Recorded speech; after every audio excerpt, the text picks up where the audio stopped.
Kære alle sammen, fredag den 19. august har vi 40 års jubilæum på Klovborg.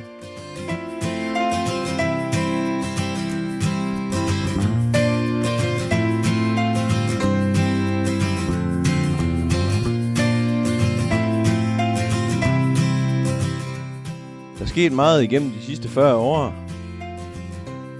Rejsen, vi har været igennem, og vi har været både taknemmelige og utrolig stolte over.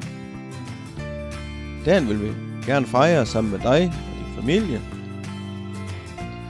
Dørene er som altid åbne på Klovborg, men vi er vasket, fraseret og klar fra kl. 14.